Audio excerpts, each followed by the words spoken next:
So what we look for, that was kind of the first set of questions, right? Because there are a few ed tech entrepreneurs, I wanted to get into like investment categories, things that we invest in. So the first, alt school, Minerva, cloud-powered schools is what we call them. These are new types of schools that are building their own software in the cloud that help them scale and help them achieve lower costs at scale. Number two is fully engaged learning. So mechanisms to motivate and engage learners and make sure that they're learning what people hope they're learning. Unbundling. So we look for entrepreneurs that are focused on very, very small pieces of the pie, can do it extremely well, and take that to scale. Employability. And then essentially data, feedback, dashboards. We call it the dataplex. There's lots of different versions of it. This is kind of spectrum of unbundling, right? Content and skills, signals and profession, software for scaling, direct instruction. We look for transformative companies. We want a company that has at least a 10x improvement on whatever the status quo is. So for Coursera, you can get a specialization for $300 to $500. If you want a college major, that will cost you way more than 10 times that. Bridge International Academies is a rapidly scaling school in East Africa and now India and Nigeria. Teacher absenteeism has improved by over 100x. Or teacher presence in the classroom. Teacher absenteeism has been reduced. General Assembly has 2 to 3 month programs where you can increase your income potential by 30 to 50K. Again, similar program would be 10 times the length in a traditional professional program. We look for breakthrough models.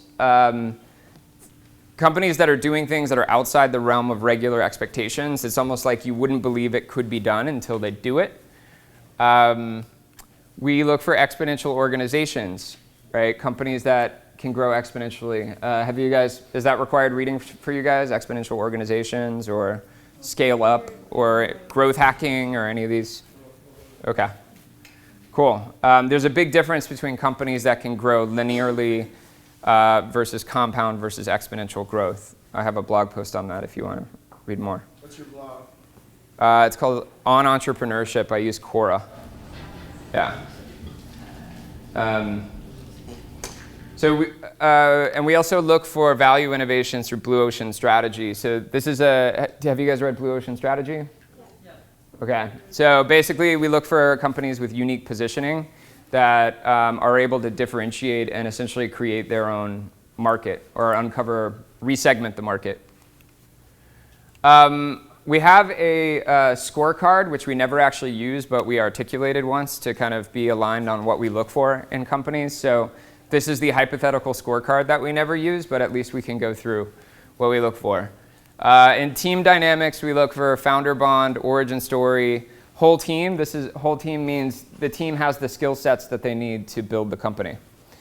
Entrepreneurial credibility, market credibility, and something called cognitive flexibility, which is the sweet spot in between being so stubborn and persistent that you're going to just burn out, run through cash and hit a wall, versus being so agile and responsive that you pivot your way out of the cool opportunity that you were doing, right? And so we look for entrepreneurs that take a lot of feedback, synthesize it, and make their own decisions. Needy entrepreneurs are tough when you're an investor. And then entrepreneurs that don't take feedback at all also seem a little tough to work with, yeah? Market attractors, so total market size, achievable market beachhead. Do you guys understand the concept of a market beachhead? So it's like the entry point. What is the first set of customers you're gonna go after, right? So entrepreneurs often come in and say, this is a $10 billion market, but they don't actually have an achievable beachhead that's laid out in front of them. Early market leadership, large outcome credibility or exit credibility, unique positioning, customer need and pain, the scale of customer need and pain. Product process and iteration speed, product differentiation, product maturity, product-driven growth, usability or simplicity, and scalability. Success momentum, customer validation and low churn, ease of growth, compound or exponential growth, trends align, ease of earned media, unit economics and customer value, and then revenue traction. What is low churn? Low churn, that's when you keep the customers that you get. So if 100,000 users sign up and then the next month only 3,000 are using it, that's relatively high churn. Okay. Right? Or if you make a sale and they have to renew every year and your renewal rate is, let's say, under 80%, that's tough too. All right. Yeah? Company culture, build a talent magnet. Talent magnets are when people leave their highly paid job that is totally cushy at Google and come join your startup for half the pay, basically, right?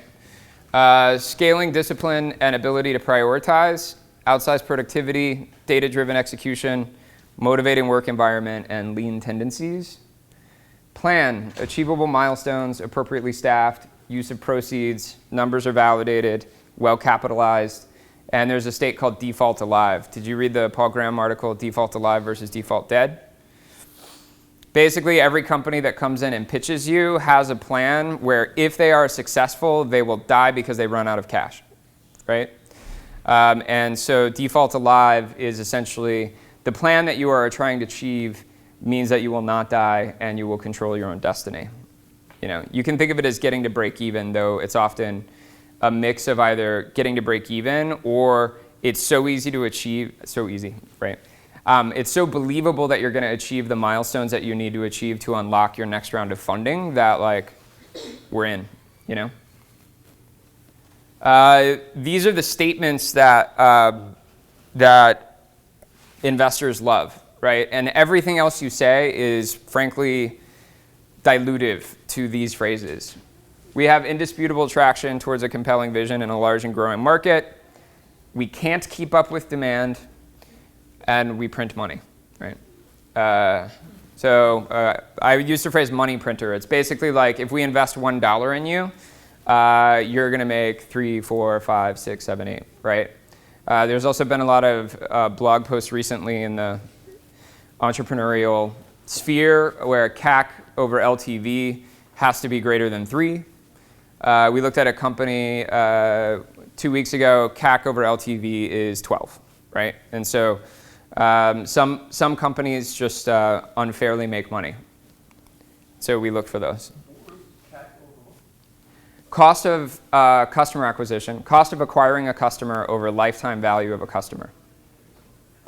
Or LTV over CAC is greater than 3. Sorry, LTV over CAC rather than the other way around. So when we first meet companies, they're often in this phase, which I call the founder rainmaking phase. Anybody here right now? The founder rainmaking phase? No? Are any of you able to just go out and get somebody to pay you $20,000 without a real product, or no? Some of you? You are? Founder rainmaking means that the founder can just go around and book revenue, right? Or the founder can release a new product feature and it just grows like lightning, right? It basically means the founder is doing all the work, which again, I said is the necessary first phase of getting a company off the ground. But then you have to have something that's repeatable, trainable, scalable, and then unlocks either compound or exponential growth. You have to start with founder rainmaking, but we find a lot of companies come in and say, hey, please invest $2 million in us.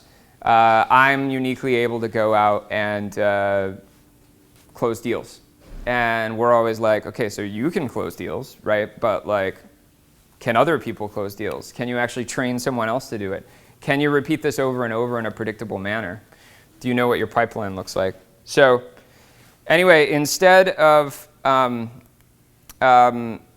that are trying to build companies and going out and rainmaking, we're looking for validation and traction, right?